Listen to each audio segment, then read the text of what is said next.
Bilawal Bhutto foreign minister रह चुके हैं। वो कह रहे कि रात के अंधेरे में क्यों मारा? रात के अंधेरे में तो चोर आके मारते हैं। इसीलिए जयशंकर जी ने बताया कि हम चोरी छुपे नहीं, सीना जोरी के साथ मार के आते हैं। और किसको मारा? किसी को नहीं मारा, सिर्फ आतंकवादियों को मारा।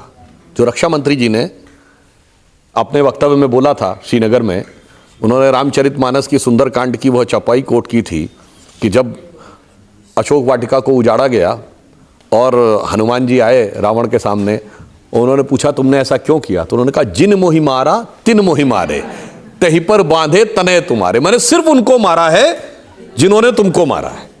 जिन्होंने हमको मारा उनको मैंने मारा, जिन्होंने नहीं मारा उनको मैंने कुछ नहीं किया। अब एक और बात बताऊं, जो लोग कहते हैं ना थोड़ा रुके क्यों, अब देखिए रामायण से ही आप शिक्षा लीजिए।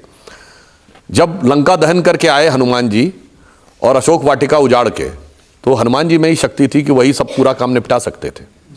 और ये सत्य भी है। जब सीता जी के सामने वो आते हैं और वो कहते हैं कि बस हम 1 महीने में आपको ले जाएंगे, तो वो कहती हैं कि भाई तो राक्षस तो बहुत बलवान है, बानर तो सब तुम्हारी तरह हैं। वो कहती है ना, है सुत कपि सब तुम्हें समाना, जात उधात अतिभट बलवाना, मोरे हृदय परम संदेहा। तो हनुमान जी क्या कहते हैं, सुनि कपि प्रकट कीन निज देहा। फिर वो देह क्या दिखाई थी, कनक भूधरा कार शरीरा, समर भयंकर अतिबल बीरा। पहले दिखा दिया और फिर जानते क्या आखिरी वाक्य क्या बोला था, अब ही मां तुम्हें जाऊं लेवाई, अभी ले जा सकता हूं लंका को नष्ट करके, प्रभु आयस नहीं राम दोहाई। इससे हमारे प्रभु का, हमारी सेना का यश नहीं बढ़ेगा। तो हम सब कुछ अभी कर सकते थे, पर हमें यश भी पाना है, विजय भी पाना है। और जो मोदी जी ठंडे दिमाग से काम कर रहे हैं, देखिए आप सबने सुना होगा कि सिंध में, पाकिस्तान के सिंध में, शायद कल की बात है या परसों की बात है, वहां के होम मिनिस्टर का घर जला दिया गया। वहां का मिलिट्री का कॉन्वॉय रोक लिया गया। वीडियो अवेलेबल है जिसमें वो कह रहे हैं कि हम दुश्मन से लड़ने जा रहे हैं। वो कह रहे हैं दुश्मन तो तुम हो। वहां ऐसे नारे लग रहे हैं, कल बना था बांग्लादेश आज बनेगा सिंधु देश। क्यों? आपको कारण पता है? कि जो पानी रोका है ना, पानी रोकने से क्या हुआ है, अब उसमें एक बहुत टेक्निकल बात, लोग कहते हैं साहब डैम नहीं बना है। बिल्कुल डैम नहीं बना है, मगर इंडस सिटी में एक और काम यह किया है कि हाइड्रोलॉजिकल डाटा देना बंद कर दिया है। यानी अब कितना पानी है पहले बताते थे, बताइए अजीब बात है, हम क्यों बताएं हमारे यहाँ कितना पानी है? तो अब कभी 55 मीट्रिक टन हो जाता है, कभी 9 पे आ जाता है। तो अब क्या हो रहा है, पानी थोड़ा वहां कम हुआ है। तो जो एक नहर बन रही है पाकिस्तान के पंजाब में, जिससे कि सिंध में और कम पानी जा रहा था, उससे सिंध में रिएक्शन हो गया है कि हमारा बिल्कुल ही पानी काट लेना चाहते हैं, वैसे ही पानी कम हो गया है। तो अब इसे कहते हैं दिमाग से प्रयोग करना। और इसीलिए मैं एक पंक्ति में कहूंगा कि दरिया का सारा नशा उतरता चला गया।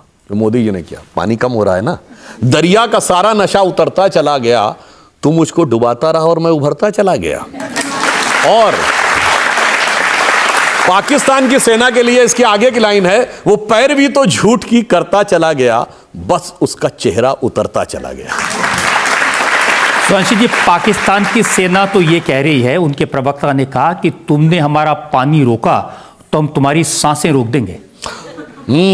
ये देखिए, और ये हाफिज सईद ने कहा है उसके हाथ। यानी देखिए कोई अंतर नहीं है। जो पाकिस्तान की सेना के प्रवक्ता हैं, उनका नाम है अहमद शरीफ, पर वो कितने शरीफ हैं कि उनके पिताजी वालिद वो यूनाइटेड नेशन सिक्योरिटी काउंसिल से डिजिग्नेटेड टेररिस्ट हैं, क्योंकि सन 2000 में उन्होंने ओसामा बिन लादेन को न्यूक्लियर टेक्नोलॉजी देने का प्रयास किया।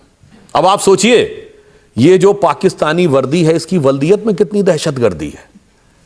अब आप समझिए। और एक और मैं गंभीर बात बताना चाहता हूं, एक किताब है न्यूक्लियर जिहादिस्ट, जो अमेरिका के असिस्टेंट डिफेंस सेक्रेटरी है, तो उनका नाम था डगलस फ्रांट्स, FRANTZ, और कैथरीन कॉलिंस। इन दोनों ने किताब लिखी। किताब 2007 में लिखी गई। एक चैप्टर नंबर 5 है, पेज नंबर 40 के ऊपर पूरा चैप्टर ही है द पाकिस्तान पाइपलाइन, कि किस ढंग से पाकिस्तान से हो रहा है। तो वहां की सेना के बारे में जो स्थिति है, मतलब ऑन द लाइटर नोट में कहूं, जिससे कोई गलती ना हो भगवान, जिससे गलती हो जाए वो इंसान, जो जानबूझ के गलती करे वो बेईमान, और जो गलती पे गलती करके पिटाई पे पिटाई झेलता रहे वो पाकिस्तान है। लेकिन सुधांशु जी, उन्होंने काफी प्रोपेगेंडा किया है, बहुत सारे वीडियोस स्काई न्यूज पर भी, दुनिया के बड़े बड़े चैनल्स पर वीडियोस दिखाए कि कैसे उन्होंने भारत के एयरबेसेस को डिस्ट्रॉय किया, कैसे उनके मिसाइल्स सिरसा तक आ गई। इस बारे में दो बातें हैं। देखिए वो कैसा बढ़िया प्रोपेगेंडा सिस्टम। उन्होंने कहा था भारत की एक वुमेन एयरफोर्स पायलट को उन्होंने अरेस्ट कर लिया।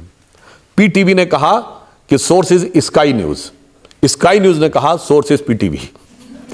और लास्ट में जब पाकिस्तान की आर्मी की प्रेस कॉन्फ्रेंस में कहा गया तो उन्होंने कहा नहीं, ऐसा कुछ नहीं है।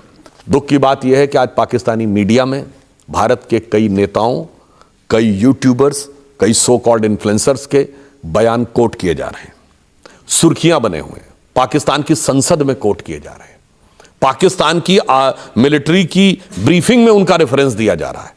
पाकिस्तान जो भारत के विरुद्ध डोजियर दिया था उसने, उसमें नेता प्रतिपक्ष राहुल गांधी जी के बयान को कोट किया। वो राहुल गांधी को कोट करके कह रहे हैं कि देखो हमने हिंदुस्तान के 5 एयरफोर्स के प्लेन मार गिराए। आप लोगों ने शायद सुना होगा एक वर्ड 30 मार खां। तो 30 मार खां की कहानी सुनी है क्या है?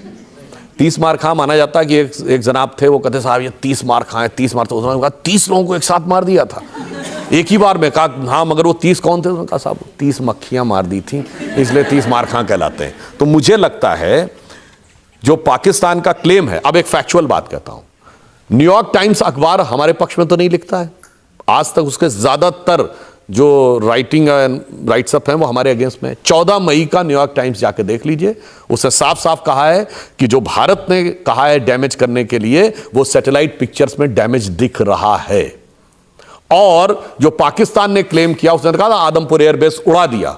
वहां प्रधानमंत्री ने जाके देखा, उसने कहा F-400 भी उड़ा दिया, ये कर दिया, वो कर दिया, सारा का सारा इंटैक्ट दिख रहा है। तो जो न्यूट्रल ऑब्जर्वर्स हैं उन्होंने बताया है, मगर अब क्या बताएं, पाकिस्तान को इस मुगालते में जीते रहने की आदत है। भारत के ज्यादातर लोगों ने वो गीत जरूर सुना होगा, आओ बच्चों तुम्हें दिखाएं झांकी हिंदुस्तान की, इस मिट्टी से तिलक करो ये धरती है बलिदान की। ये 1954 की फिल्म है जागृति। इसकी नकल पे 1955 में पाकिस्तान में एक फिल्म बनी बेदारी, जिसमें हू बहू इन्हीं वर्डिंग्स का एक गाना बनाया गया, आओ बच्चों सैर कराएं तुमको पाकिस्तान की, जिसकी खातिर हमने दी कुर्बानी लाखों जान की। अब जाके चेक करिएगा, पाकिस्तान में ही उसकी पैरोडी बनी हुई है। वो कहते हैं आओ बच्चों सैर कराएं तुमको पाकिस्तान की, यहां तो क्लाशनिकोव भी मिलती है अब कीमत में नान की। फिर आगे कहता है आओ बच्चों सैर कराएं तुमको पाकिस्तान की, ना बिजली ना पानी है और ना हिफाजत जान की।